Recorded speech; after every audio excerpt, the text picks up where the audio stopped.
Hello everyone, আশা করি সবাই ভালো আছেন। আজকে আমি একটি গুরুত্বপূর্ণ টপিক নিয়ে আলোচনা করব, যা হচ্ছে বাজক সংখ্যা নির্ণয়। আমরা কীভাবে শর্টকাট পদ্ধতিতে বাজক সংখ্যা নির্ণয় করতে পারি তা দেখে নিই। প্রথমে আমি জানব বাজক সংখ্যা কী। বাজক কী? বাজক হচ্ছে যা দিয়ে ভাগ করা হয় তাই হচ্ছে বাজক। তার মানে কোনো একটি সংখ্যাকে আমরা যতগুলো সংখ্যা দ্বারা ভাগ করতে পারি তাই হচ্ছে বাজক। যেমন 10, 10কে আমরা কী কী দ্বারা ভাগ করতে পারি? 2 দ্বারা ভাগ করতে পারি, 5, পরে 10কে আবার 5 দ্বারা ভাগ করতে পারি, 2 বার যাচ্ছে। 10কে আবার 10 দ্বারা ভাগ করতে পারি, 1 বার যাচ্ছে। আবার 1 দ্বারা ভাগ করতে পারি। তার মানে হচ্ছে মোট কতগুলো সংখ্যা দ্বারা ভাগ করা যাচ্ছে? 1, 2, 5, 10। অর্থাৎ 10-এর বাজক সংখ্যা কত? বাজক সংখ্যা 4টে। ঠিক আছে। এখন হচ্ছে এটি ছোটো বিধায় আমরা সহজেই করে ফেলতে পারছি, কিন্তু যখন বড় যখন সংখ্যার বাজক সংখ্যা নির্ণয় করতে বলবে তখন তাহলে আমরা কীভাবে করব? এবং অনেক বড় সংখ্যার ক্ষেত্রে দেখা যাচ্ছে যে পরীক্ষায় অনেক সময় লেগে যায়। তো আমরা শর্টকাট পদ্ধতিতে কীভাবে বড় সংখ্যার বাজক সংখ্যা নির্ণয় করা যায় তা এখন দেখব। তো প্রথম যদি বলি 72 এর বাজক সংখ্যা কত?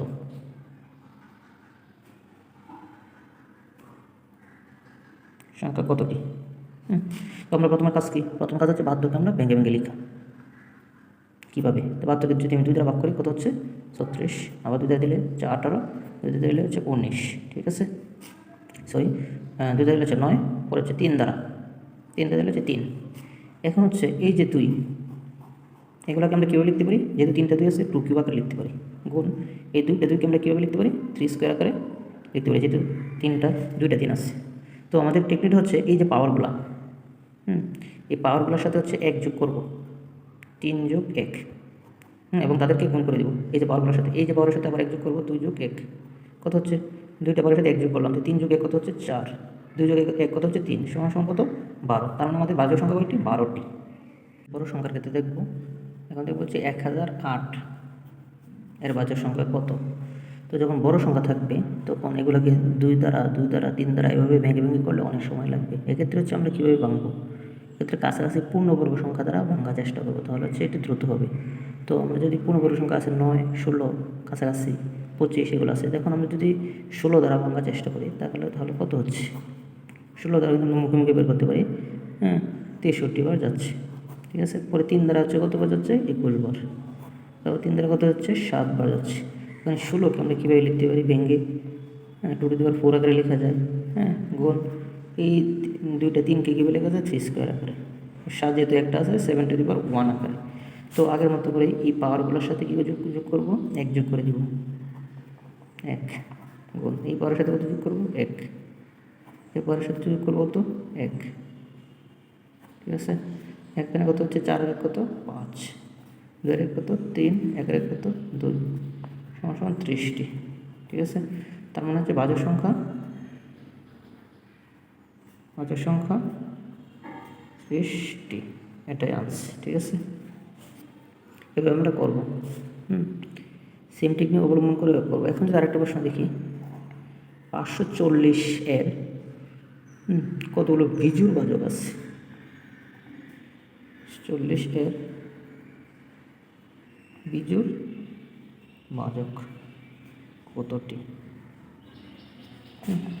এক্ষেত্রে আমরা সেম টেকনিক অবলম্বন করব। প্রথমে হচ্ছে কি 540-এর বাজক সংখ্যাগুলো আমাদের নির্ণয় করতে হবে।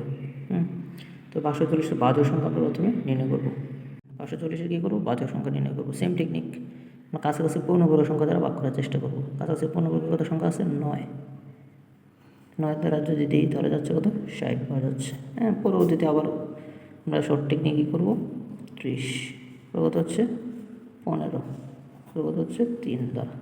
ঠিক আছে, এখন এই যে 2কে আমরা 9কে ভেঙে লিখতে পারি 3 স্কোয়ার, গুণ এই জন্য একটা 3 আছে, 3 টু দি পাওয়ার 1 দিতে পারি, গুণ এই জন্য 2টা 2 আছে যেহেতু 2 স্কোয়ার দিতে পারি, 5 এর ক্ষেত্রে 1 দিতে পারি। ঠিক আছে, তার মানে এই পাওয়ারগুলো আমরা একসাথে করে নিই, যেহেতু 3 স্কোয়ার 3 টু দি পাওয়ার 1 মানে কি 3 টু দি পাওয়ার 3 হচ্ছে।